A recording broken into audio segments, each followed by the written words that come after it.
Alright, so this is James for coming back. I think that oddball fish, our oddball fish, is a Chinese algae eater. And I've done as much research as I could try, and he's also a shy fish. Yeah. Now, why does the tank look like that? Is because I've added some rocks, as you can see, and some extra dirt from previous ecosphere that failed. And I did wanted to turn off the waterfall to see could I allow some of this sediment to settle down and for the tank to clear up just a little bit more instead of it constantly being picked up and tossed around by the filter and water fountain. And I think this is probably the clearest it's gonna get. At first I came to the conclusion, no, they don't need a waterfall, but everybody says they need water flow. They need it.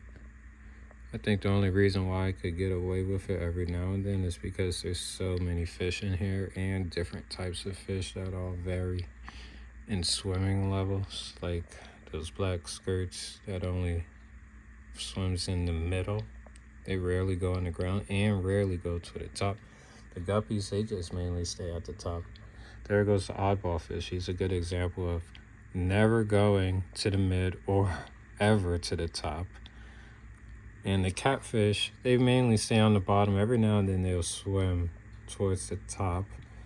And then you got the mollies who are all over the place, who can swim up high. Mainly they don't stay up high. And they can also get a little low, but they don't stay too low. So they're all over the place. So I got different types of fish that, move around in the water. And on top of that, I got these plants that are in here.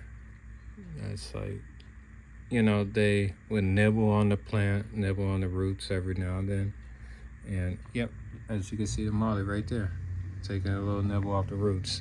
So, it's not an excuse for me to keep it off. That's why I don't leave it off. It's just, I did wanted to see, can this water just clear up just a little bit more, let the dirt just settle down just a little bit more.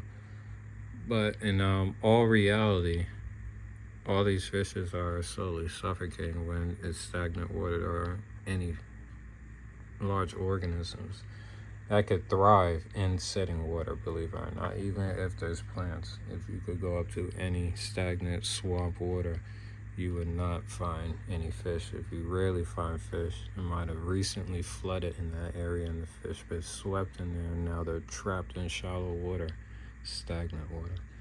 All right. So everybody's pretty copacetic. They got to spend basically a whole day together. Nobody died, unlike the last time where the fish were dying. Like,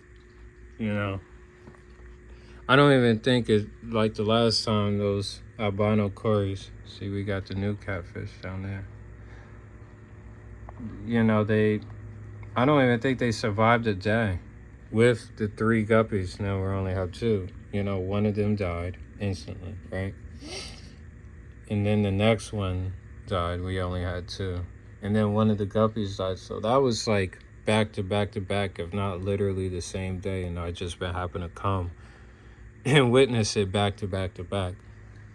So I think it's all a good sign that everybody is alive, swimming around. They all have different personalities. The school fish, they're a bit more shyer than what I thought they would be. Mollies, as what they said, they're curious and they're always a welcome to see. The guppies, they have a welcoming personality that is pretty cool, that always sticks to the top, very predictable. The catfish every now and then would get dormant, then they would get a little busy. In my opinion, this is the typical activity the catfish will display. One of them will always be around by the root of the plant and just resting, nibbling, whatever. And usually there'd be like one all the way over here, just resting. Oh, there goes the eyeball fish. He's like, move out my way. I heard those fish could be territorial. They could get big. They could even start sucking on other fish to get to the algae and subsequently go over their gills and kill them. So I'm gonna keep an eye on our oddball fish. If I find anybody dead, I'm gonna probably have to blame the oddball fish.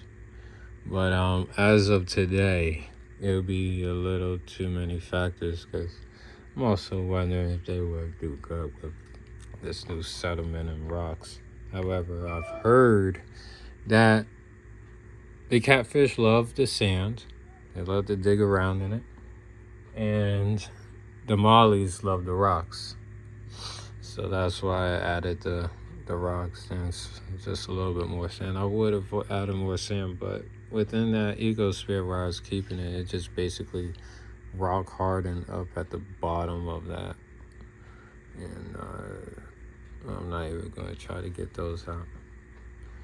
All right. So I did feed them. Everybody's, gets lively during feeding time because I got like all different types of foods for all these different types of fishes that are in here. And I'm really hoping that the mollies, or at least Mama Molly, is pregnant. She looks a little bigger than the other one. You see?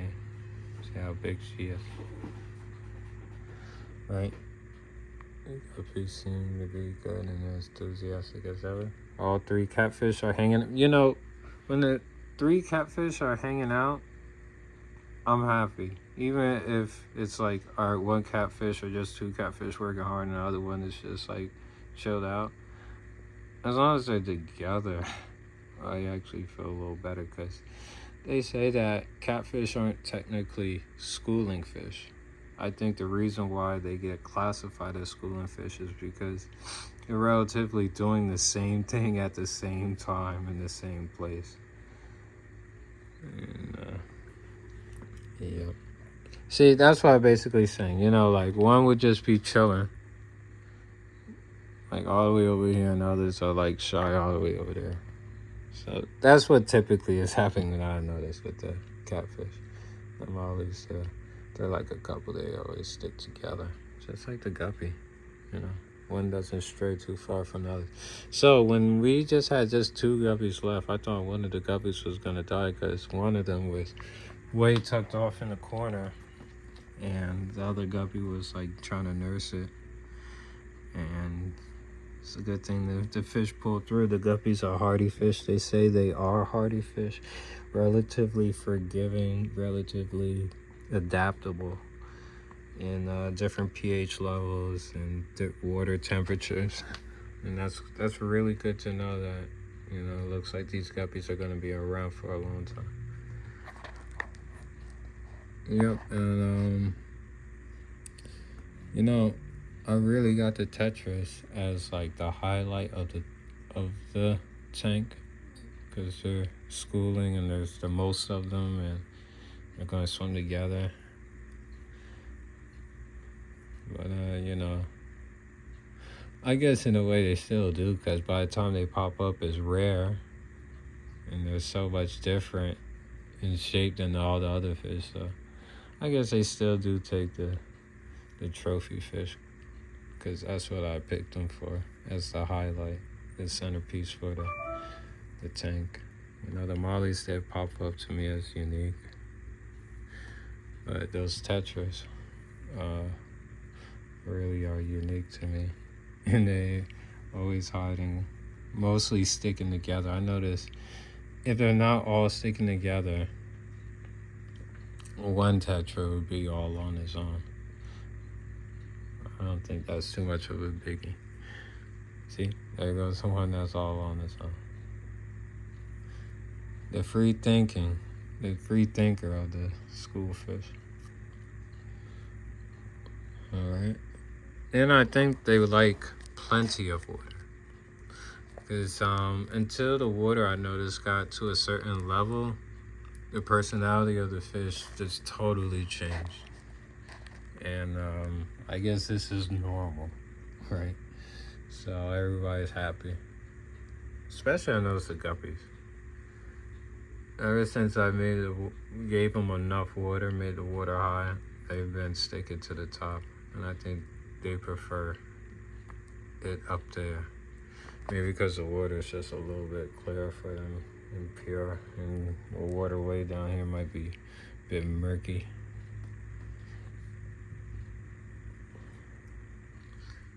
There goes the old man, Mr. Banks. He's old cat.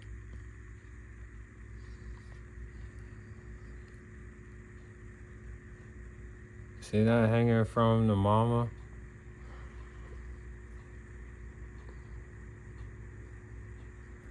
And it's hanging from the pup. That might be the fish pool. Fish pool. Right. So we're going to end this episode off right here, giving y'all an update on the fish. So far, so good.